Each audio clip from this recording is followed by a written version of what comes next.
la la la la la la. 'Tis the season to be jolly. La la la la la la la la. Happy holidays from Thomas and Auto Group. Mike Donahue, News Center 6.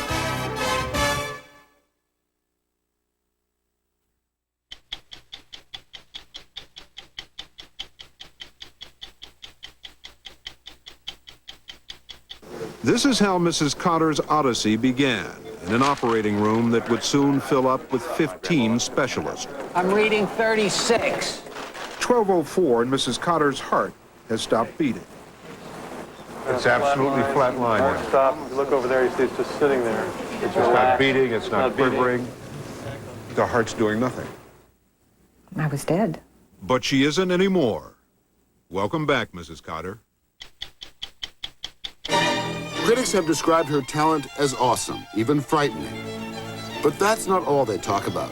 There's that picture of the 1977 New York Yankees enshrined in her violin case. The camel filters never far from the sheet music.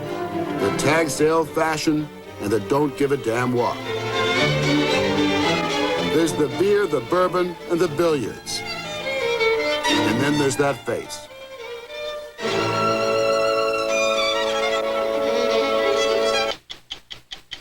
I'm here because my husband's being tortured to death, and I really love him, and I think he's about to be killed. I think he's about to be murdered. I'll do anything to prevent that. And what she set out to do was to embark upon a hunger strike 27 days ago, right here in front of the National Palace in the middle of downtown Guatemala City, where I spoke with her earlier this week. If a Guatemalan tried to do what you are doing right here in front of the presidential palace, what would happen? They would be dragged off the streets in 5 minutes and probably badly beaten, if not assassinated. I'm Mike Wallace. I'm Morley Safer. I'm Ed Bradley. I'm Steve Croft. I'm Leslie Stahl. Those three remarkable women tonight on this 60 Minutes Christmas Eve special.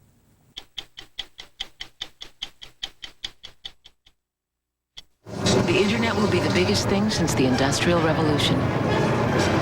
The internet will be just a chat line for physicists and video game addicts. Someday, your web address will be everything. One day on the internet, the Colonel's secret formula will whiz past the secret formula for Pepsi. What will the internet be? No one knows. But we engineer systems in anticipation of this vast uncertainty.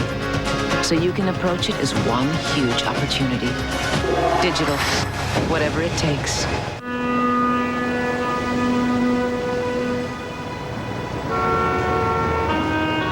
When we first came here, we saw that there were 3 swings, 6 horses, 1 slide, and 1 set of monkey bars for 120 children. We looked around, we realized these kids that come here really need a heck of a lot more. What do you suppose would happen if everyone decided to put just a weekend's worth of effort back into their community? Building, renovating, whatever. Things might just begin to change, which is why on one weekend in June, a group of Saturn retailers, owners, and team members got together and built 12 playgrounds in the New York area. And while in the grand scheme of things, that may not seem like much, it's a start.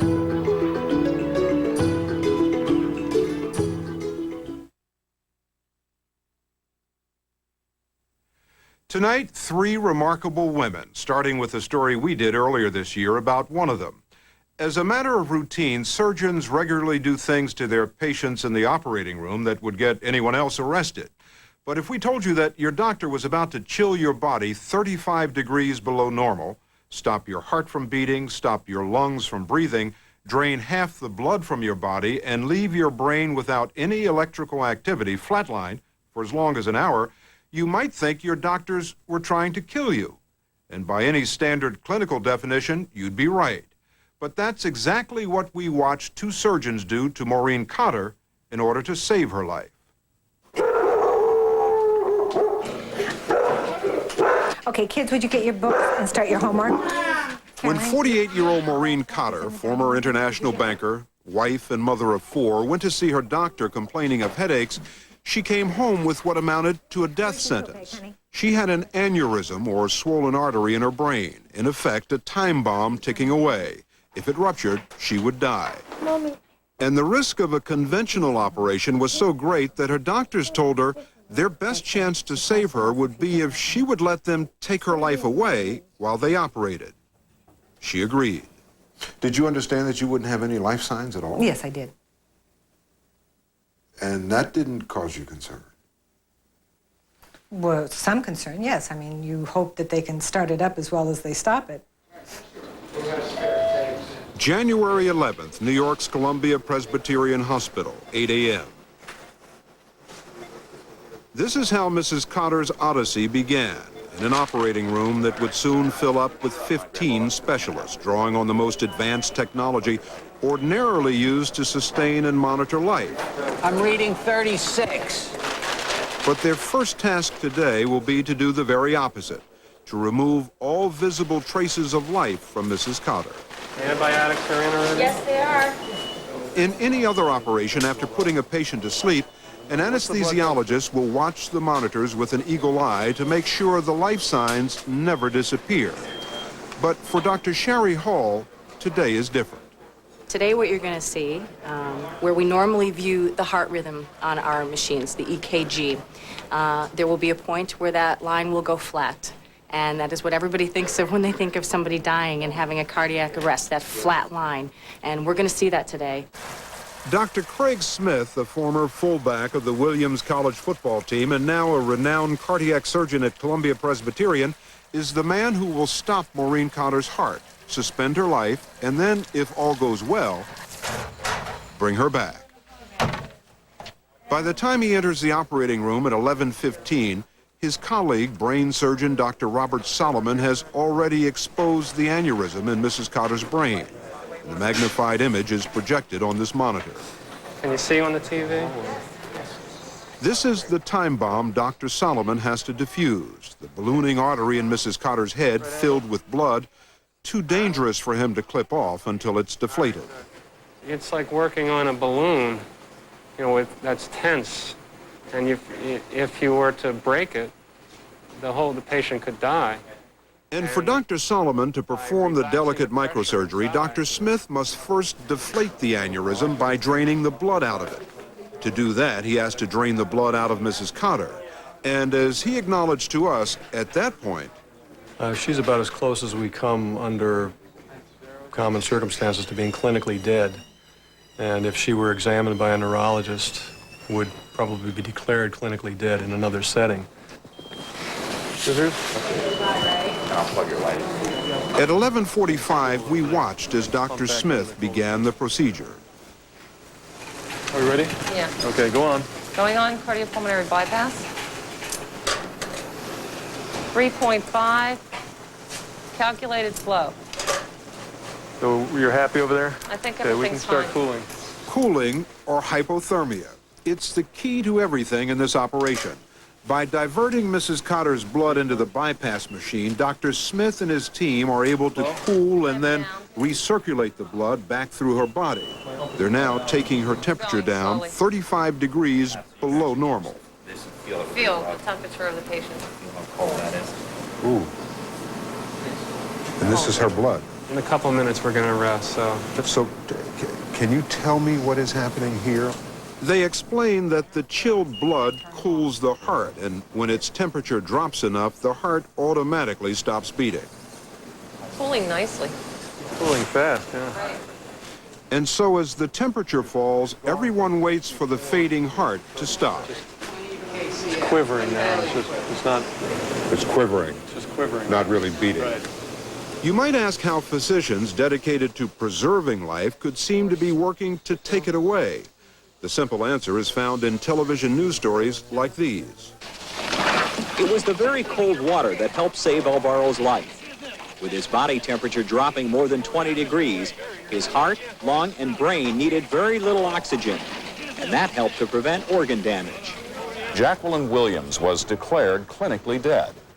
One report after another proved that under conditions of extreme cold, people could drown in icy water, be dead for as long as an hour, no heartbeat, no breathing, no brain waves, and yet when warmed, be brought back to life. And most amazing, the brain, which suffers irreparable damage after just 6 minutes without oxygen, was shown to be protected by the cold for at least an hour. If it could happen repeatedly by accident, doctors soon realized they could use hypothermia to perform miracles in the operating room as well. How's your flow? That's flat. 60. Okay, I think it's arrested now, yeah. I think we're all right. Yes. It's 12:04 and Mrs. Cotter's heart has stopped beating. It's absolutely flat line. Heart stop. If you look over there, you see it's just sitting there. It's not beating, it's not quivering. The heart's doing nothing. Just sitting there. For a long time, the absence of a heartbeat, the absence of breath, were considered relatively reliable diagnostic signs that someone had died. Dr. Martin Pernick, a leading historian on the subject of death, told us there was nothing new about the phenomenon of suspended animation, and that our surprise over Mrs. Cotter's operation was nothing compared to the terror that swept over 18th century Europe when it was first discovered that a person whose heart had stopped and appeared to be dead could be brought back to life through artificial respiration.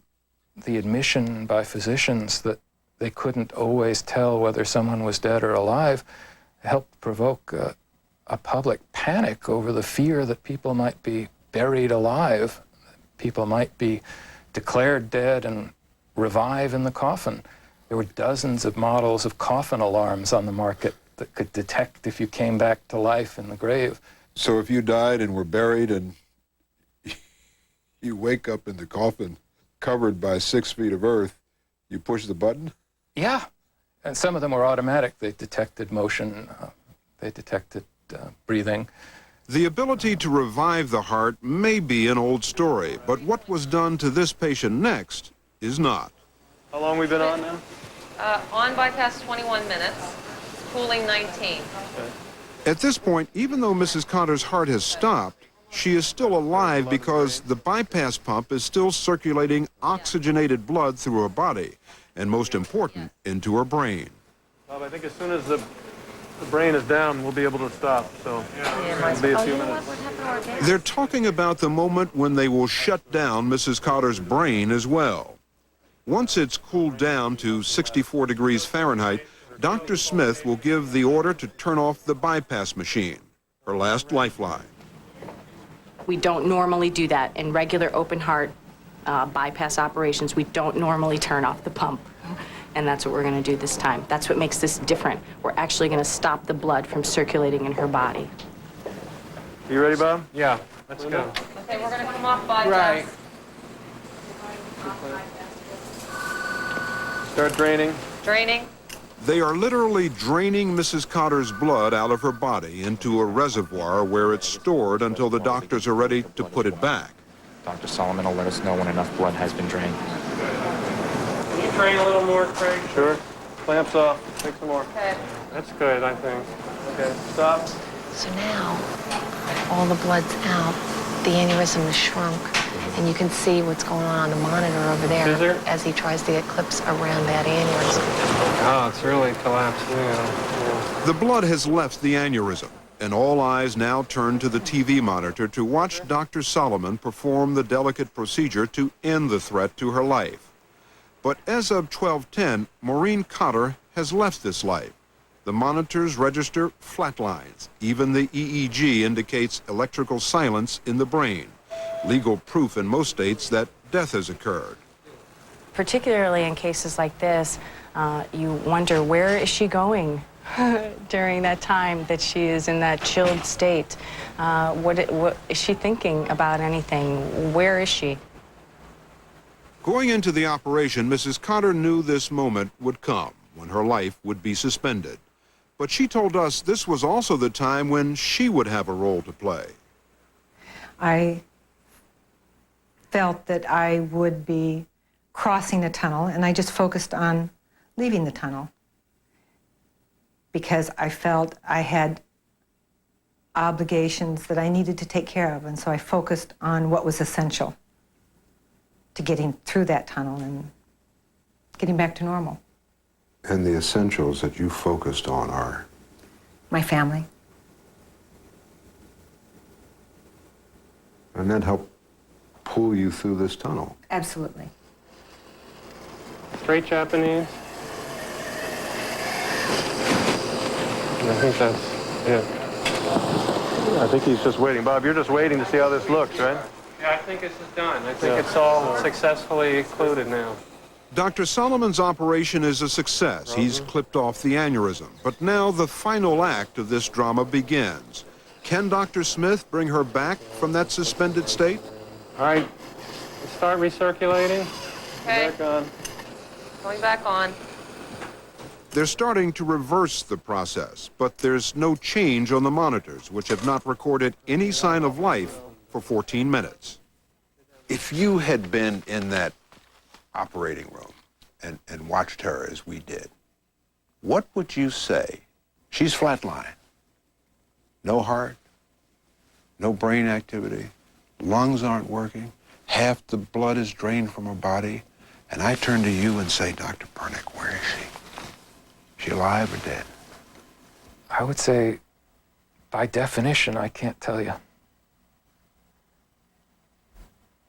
I can't tell you till after I see whether she comes back. So if she comes back, she was alive. If she does not come back, she was dead.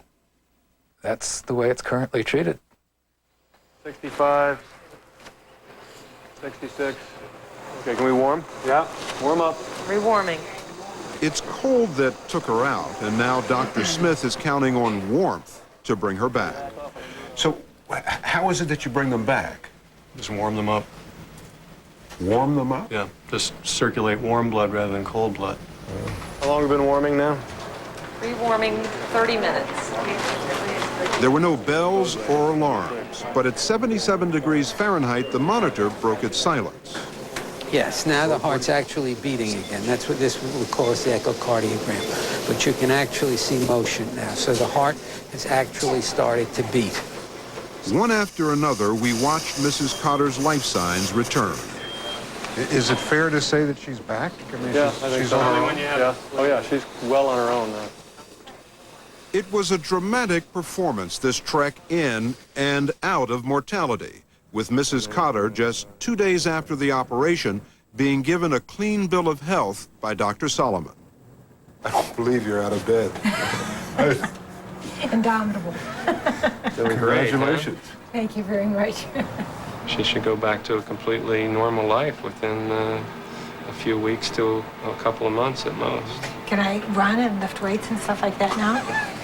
In about a month. We learned that out of 40 patients who Drs. Smith and Solomon led into that same tunnel Mrs. Cotter described, 37 have made it through. It turns out that doctors have been resurrecting patients from the dead for some time now without any public recognition of what might be considered a modern miracle.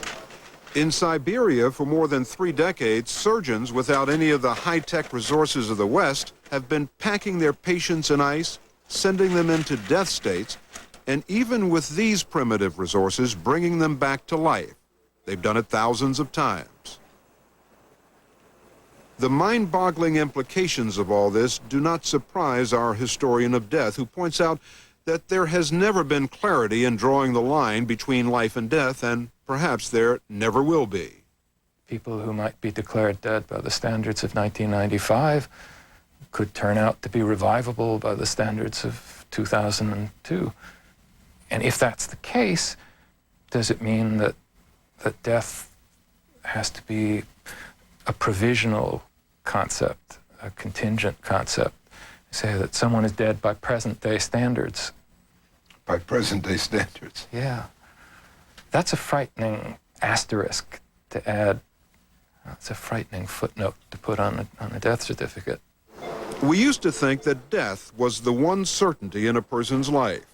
But if Mrs. Cotter is right about the journey she took, it may not be as final as we thought.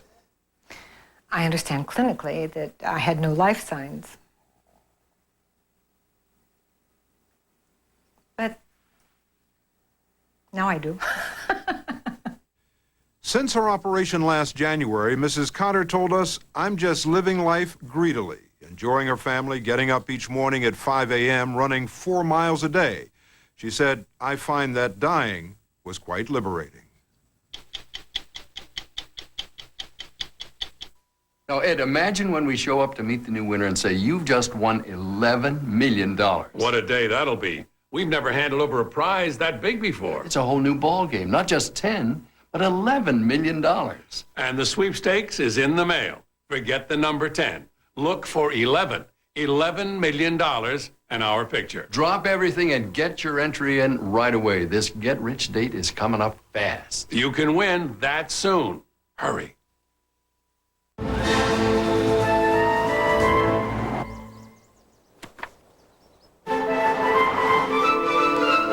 They have computer-managed suspensions and the exclusive 32-valve V8 Intech system. Lincoln Continental and Lincoln Mark 8. They're encouraging some people to drive a whole lot more, and others, not quite as much. Lincoln, what a luxury car should be.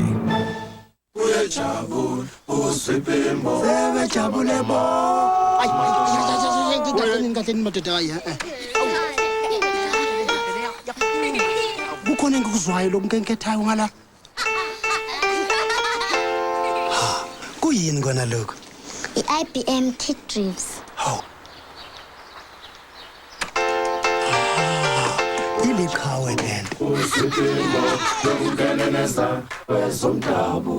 Tony Bennett, The Pretenders, Kenny G, CeCe Winans, and Stephen Curtis Chapman in an all-star Christmas celebration tomorrow on the new CBS This Morning. This blazing inferno put 1,400 people out of work just in time for the holidays. You know, I got to take care of my kids, and I thought I was done for. Then he came to their rescue, not an angel, their boss. I got to get them all back to work. A story about a real-life Santa, Monday on the CBS Evening News.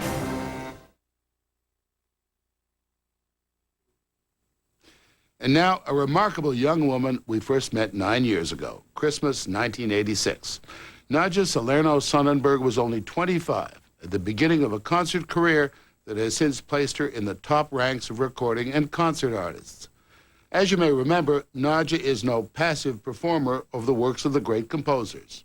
She attacks the music with an intensity that is unforgettable.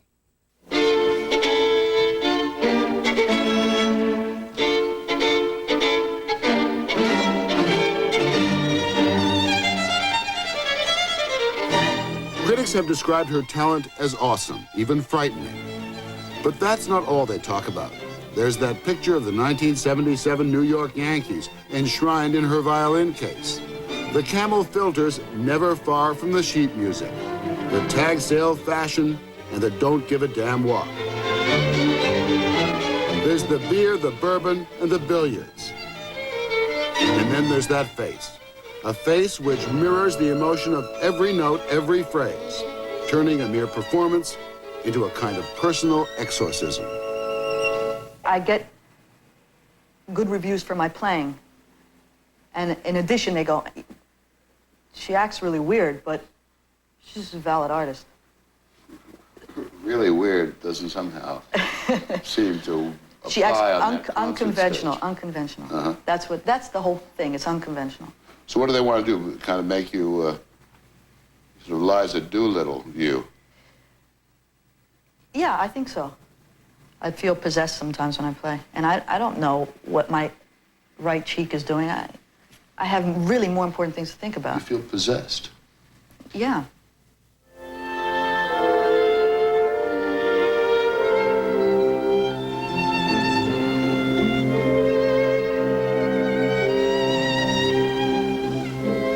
Sometimes in certain pieces, I cannot believe that this guy thought up this theme. Unbelievable. For example? Brahms Concerto. Now that's an intense piece.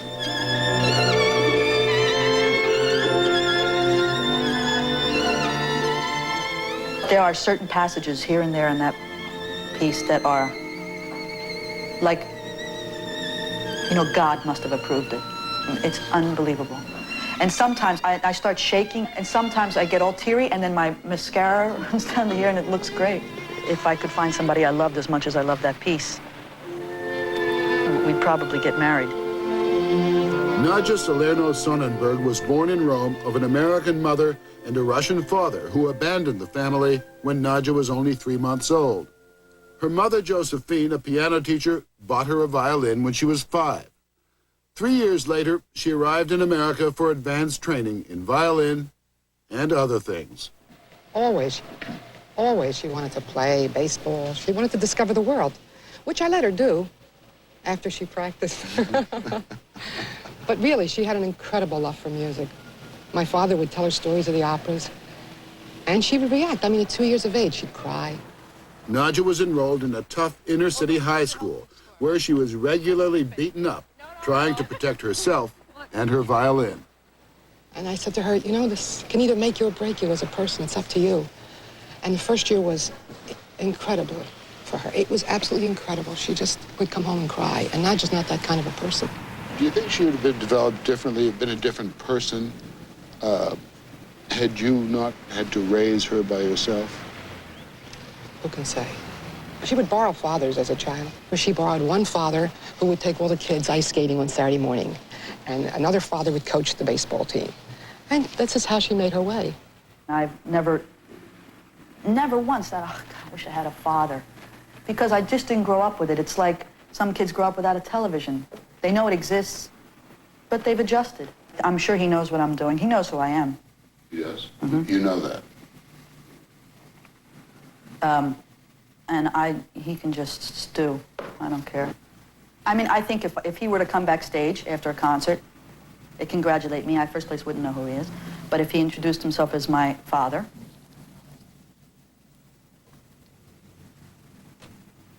I'd shake his hand and go on to the next person. Really? He'd be lucky. I shook his hand. Honestly. You're a tough customer. No, I'm a marshmallow underneath. Non-vibrato now, new color.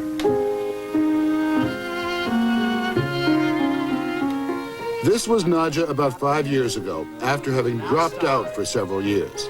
In the late 70s, she barely touched the violin. But under the guidance of the Juilliard School's Robert Mann and Dorothy DeLay, who coached Yitzhak Perlman, she won the prestigious Naumburg International Competition, and with it, a Carnegie Hall debut.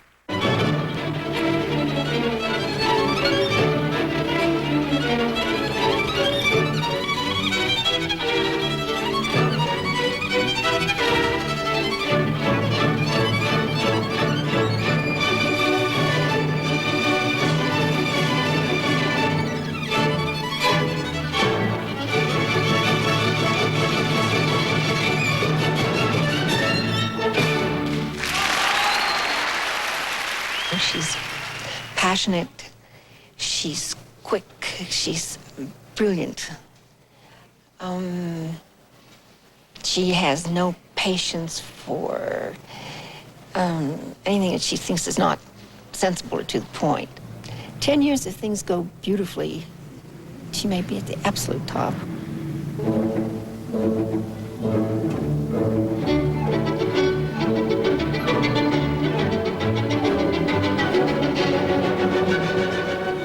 For now, it's the endless road trip. Another flight from another airport to another town for another show. This date is the annual festival in Aspen, Colorado, a town that idles away the summer with concerts and excess while waiting for the first snowflakes. But the surroundings matter little to Nadja. The best thing about this stop, like all other stops, is she gets to play the violin. She gets an audience. There are people out there. They're out there. They got babysitters, you know, so that they could be there. Probably had to cut their dinner short. I don't care where it is. Stage is stage. You think that generally the audience is pulling for you? They're on your side? Yes. Sometimes it's not so. Rarely, but sometimes it's not so. What are those vibes like? Prove yourself. See what you can do. Can you turn them around, too? Well, yeah. Yes, I can.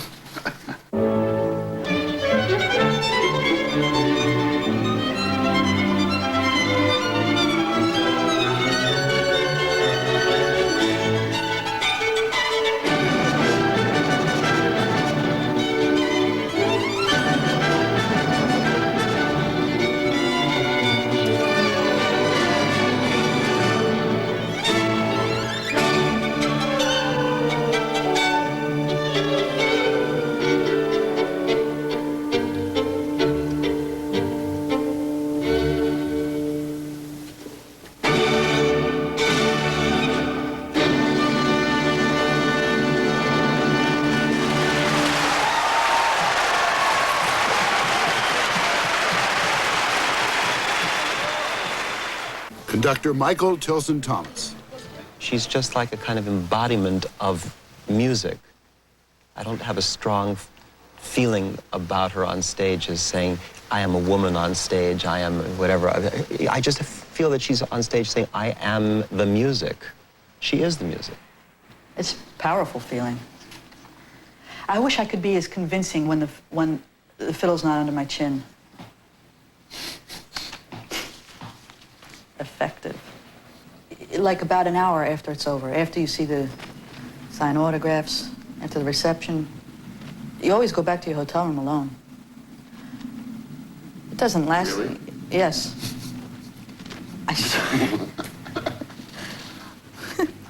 Honestly.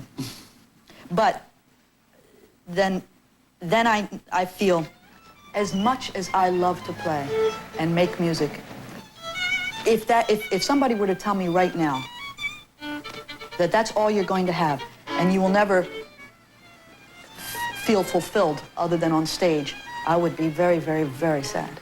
It's not enough for me. It won't be enough for me in the future, just to play the violin. About kids and all of that? Someone to come home to and stuff, sure. I'm worried, but I'm trying. I'm worried because at first I thought it was just a matter of time, not having the time to find the balance.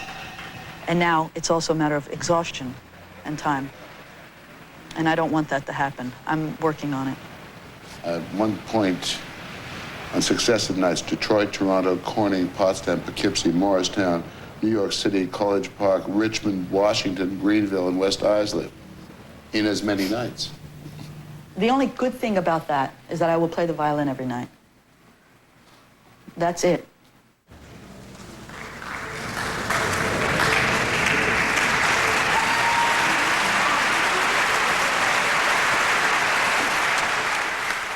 Tonight, it is the Great Woods Festival in Mansfield, Massachusetts, and a date with Mendelssohn, the Pittsburgh Symphony, and conductor Tilson Thomas.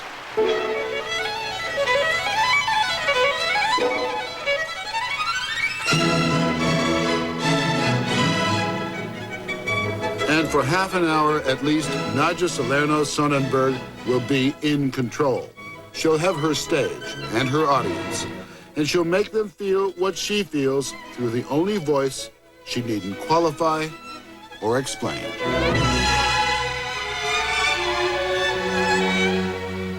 That instrument is my tool for being able to say whatever I want, however deeply I feel it, without anybody telling me you can't do that, not when I'm on stage.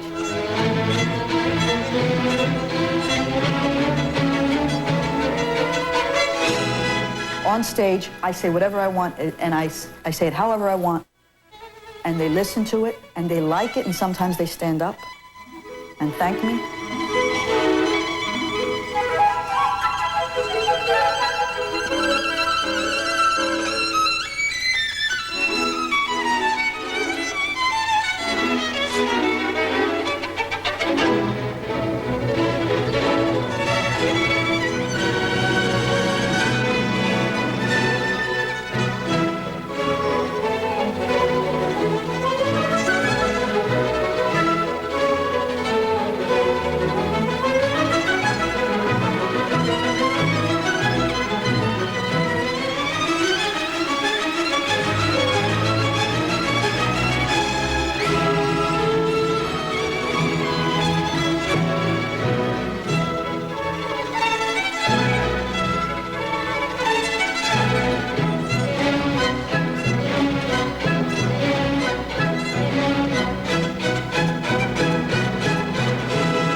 This past year was a frightening one for Nadja. Early in the year, she practically severed the end of a finger in a kitchen accident.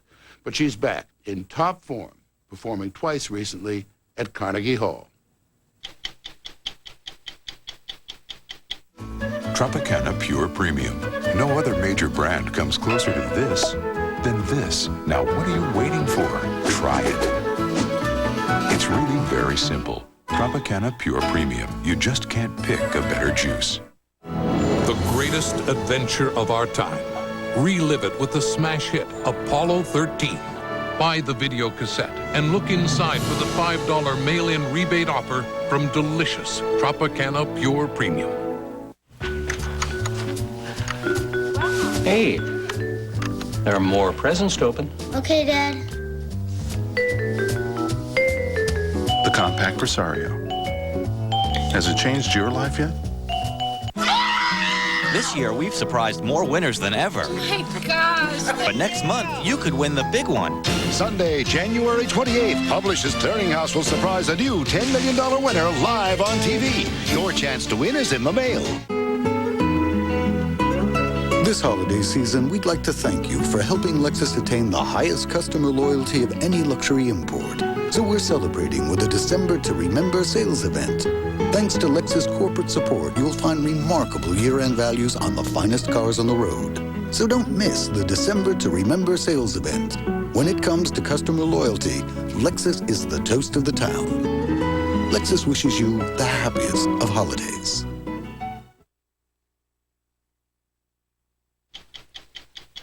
Three Remarkable Women, a special edition of 60 Minutes, will continue. Tonight, let Sybil teach you the true meaning of Christmas. You can't have a spiritual experience with a mouthful of chocolates. You can if there's a creamy nougat center. Then, watch out for that mistletoe. Christmas Eve is almost perfect. Are you sure you're okay? No, I'm fine. Because your eyes are watering. Yeah, no, I'm fine. Really? Because I thought I clipped you No, I pretty said good. I was fine. Haven't you done enough? Tis the season for Sybil and Almost Perfect. From America's best-selling author, They're gonna kill me. a lawyer and a DA team up to save a fugitive. Oh, my God! John Grisham's The Client, Tuesday. You're on CBS. 'Tis the season for traveling over the mountains and through the woods.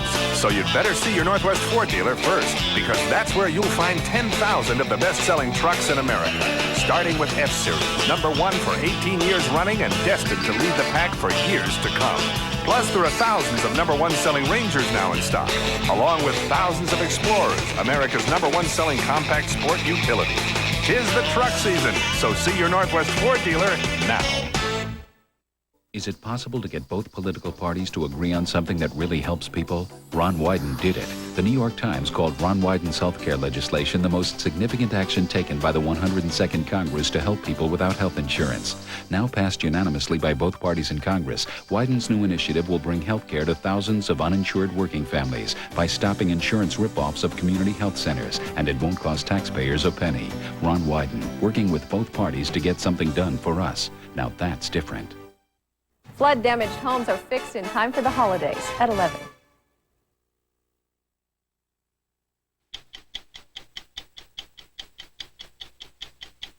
Our third remarkable woman is Jennifer Harbury, a Harvard-educated American lawyer who left Texas to go to Guatemala to document allegations of the mass murder there of over 150,000 Mayan Indians.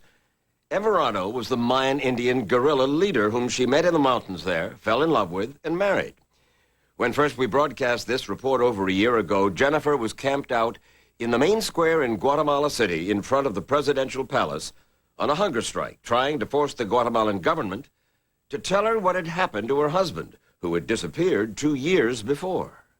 I'm on a hunger strike here because my husband, who's a Guatemalan Mayan citizen, has been secretly held and tortured by the army for almost 2.5 years now. And they refuse to even admit that they ever had him alive in the first place. Jennifer Harbury's hunger strike, now in its 27th day, goes on just across from the offices of the president of Guatemala and of the people she insists have imprisoned her husband. Military intelligence is in this building. The Ministry of Defense is in this building. Jennifer Harbury sits here. She even sleeps here. She's here night and day talking with Guatemalans, giving interviews, greeting supporters who've come down from the United States. She eats nothing and drinks only water and an electrolyte solution. Sugar, but it's so that my brain can operate properly and I don't go into shock. She leaves what she calls her post only to use the bathroom, to shower, and change clothes at a hotel nearby. Her only cover at night is a plastic tarp. I'm here because my husband's being tortured to death and I really love him and I think he's about to be killed. I think he's about to be murdered. I'll do anything to prevent that. But If a Guatemalan tried to do what you are doing right here in front of the presidential palace, what would happen? They would be dragged off the streets in 5 minutes and probably badly beaten, if not assassinated. And the people in the plaza who were willing to talk agreed. If Jennifer were a Guatemalan, this young man told us, in 3 days she would be dead. The army would cut her throat. Many, many Guatemalan women who have looked for their husbands before have been brutally murdered. A young woman whose husband was the head of the student council at the university was not only murdered, but so was her 19-year-old brother who was accompanying her. So was her 2-year-old son. His fingernails were torn out. That's what happens to Guatemalans who do what I'm doing. For 40 years, the Guatemalan army, which was put in power by our CIA, has been dealing with dissent in Guatemala with death squads and mass torture. And it is not limited to Guatemalans. Sister Diana Ortiz, who's from New Mexico, came to Guatemala to teach poor Mayan children how to read. During the interrogation, they claimed that I was a subversive and I was brutally raped and tortured. My back was burnt with 110 cigarette burns. And a lot of the official comments coming out by the Army is that she had put the 110 cigarette burns on her own back, or it might have been part of a kinky lesbian love triangle. Meredith Larson came to Guatemala in 1989 as an international human rights observer. I was stabbed several times in my chest and my upper body. Had I not blocked my chest with his arm, I wouldn't have survived, as he went straight for my heart. For 500 years, since the days of the Spanish conquistadors, Guatemala's desperately poor Mayan Indian majority has been dominated by a small, wealthy white minority. The system here has always been that the government and the armed forces, including the police, worked hand in glove with the big plantation owners. They are in a great position. They like owning everything in the country and being fabulously wealthy. They don't want change. And what they've learned is that if they use terror as an instrument of repression, that there will be no change. Why are they treating you benignly? Because they if want... that's the word. Because they want money from Washington, D.C. They're worried that if a United States citizen dies protesting illegal actions by the Guatemalan army, such as is happening right now, they could lose their aid. They want our tax dollars. It's very simple. I'm expensive. The Guatemalan government was so concerned about the effect of Jennifer's hunger strike that while we were there earlier this week, they sent their doctor to check on her condition to see if there was a medical reason they could use to stop her public protest. They would probably wait till I'm really in danger and then drag me to a hospital bed and ironically tear my husband's fingernails out while they pump saline solution into my veins to make sure I don't die. I'm worth money. He's a poor Indian in this country. He is worth less than nothing, and I'm not going to stand for that. Jennifer's hunger strike is being supported by volunteers from the United States, including clergy, and her own medical personnel who monitor her condition and watch over her 24 hours a day. Do you believe your husband is still alive? Yes, I do. The whole point originally was to torture him and force him to talk. Break him psychologically. About the 17 years that... He knows everything. He's the commandante, highest ranking that there is. And he was up there 17 years. He knows every face, every trail, every evacuation route, every code. There's nothing he doesn't know. So they wanted that information. They wouldn't let him go. He's a treasure trove of information. Beyond all of this, there's Everardo. There's Everardo, who's everything to me. 10 years ago, as we said, Jennifer Harbury, a Texas lawyer, went to Guatemala on behalf of her Mayan refugee clients who had fled from the violence in Guatemala. That led her into these mountainous jungles where she met these guerrillas and their local leader, Comandante Everardo. His real name, Efrain Bamaca Velazquez. He's the commandante of that entire region and arranged for all of my interviews and everything. And as I got to know him, I just found the sweetest, gentlest, most unassuming person in the world. You know, this brilliant mind. He grew up completely illiterate, but behind all of that was just a very kind, simple, humble person who would think nothing when we were married of getting down on his hands and knees and scrubbing the floor. I understand you don't have a wedding ring, but you do have a spoon. That's right. That's my wedding ring. Explain. Well, the compañeros don't own property. I mean, they don't make wages or anything. They're a volunteer army. It's a peasant uprising, like I said. So they own the shirt on their back and a couple of cans of sardines. And what they do own is a spoon. And food being a very valued commodity if you're in combat in the mountains for years at a time. What they do when they marry each other, they exchange spoons. And that's my spoon from him. And he wove this band himself. Jennifer and Everardo wound up living together in the mountains of Guatemala. And then in Mexico City, then the couple returned to her home in Texas, where they were married. In early 1992, after a year together, Everardo was called back to the war in Guatemala. He went back in '92.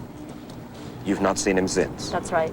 You were pregnant when he went back? That's right. I didn't know it at the time he left. He really wanted children. We both really wanted children. And you lost the pregnancy? And I lost him. Oh, my.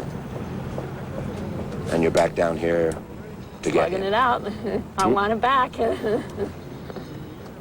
Haven't forgotten him yet. You think he's there someplace? Yes, I do.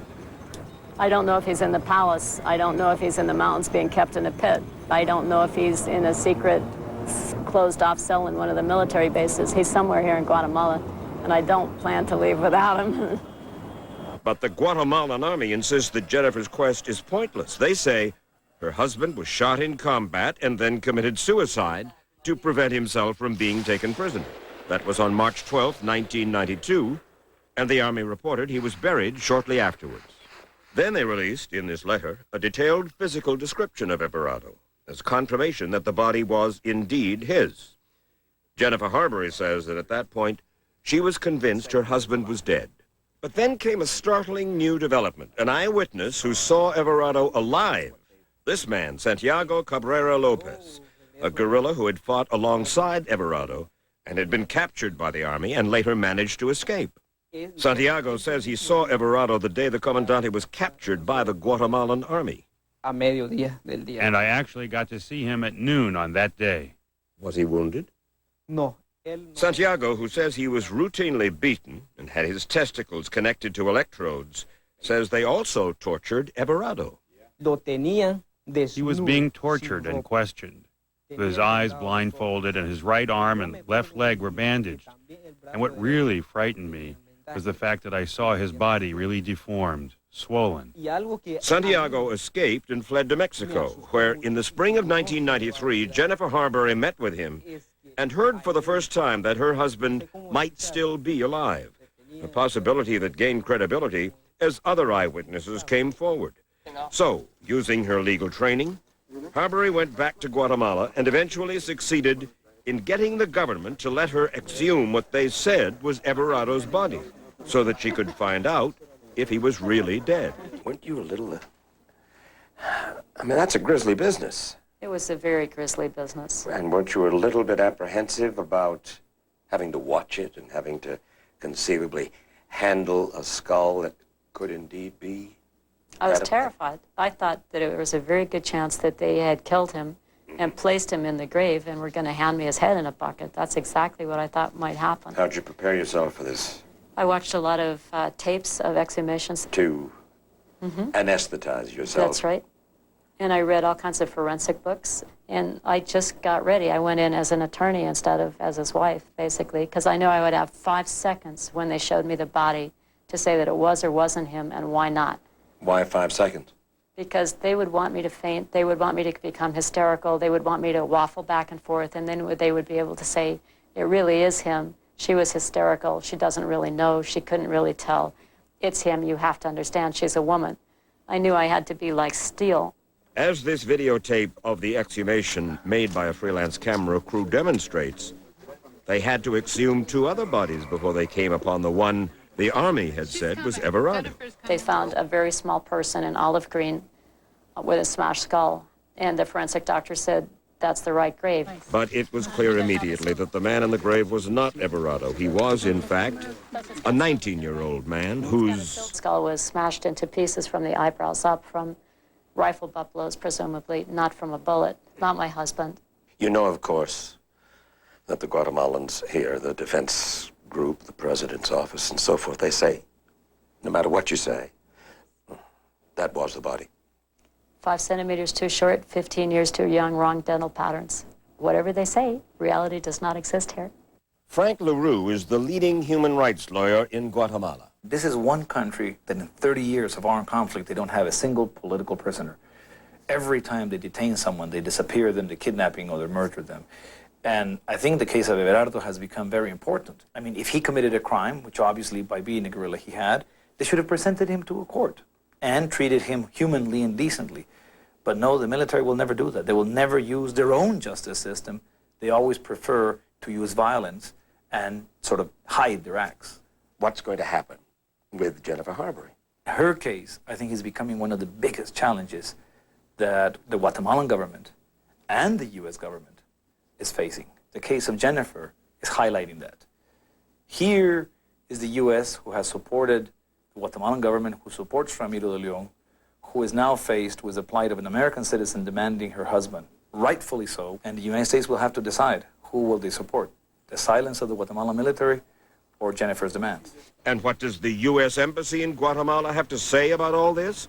We tried to talk with the U.S. Ambassador, Marilyn McAfee, but she refused to talk to us on or off camera. But Jennifer Harbury told us that when she talked with the ambassador and the State Department in Washington, that while they insisted they were pressuring the Guatemalan government to do something, they also told her they had no information about what had happened to Everardo. But apparently, they did have information. According to our sources, the Central Intelligence Agency had reported they had been told by a source in the Guatemalan army that Everardo was alive. After Jennifer was notified, he had died in combat, but they never told Jennifer. What has the United States done here? In the 10 years that I've been down here, all I've ever seen the embassy do is cover up for the Army over and over and over again. The White House and the State Department insist that they are keeping pressure on the Guatemalan government to respond not just to the hunger strike by Jennifer Harbury, but to numerous other expressions of despair by those who have suffered at the hands of the Guatemalan army. And those folks up there, what do they think? I think they're panic-stricken right now. I mean, they've only spoken once.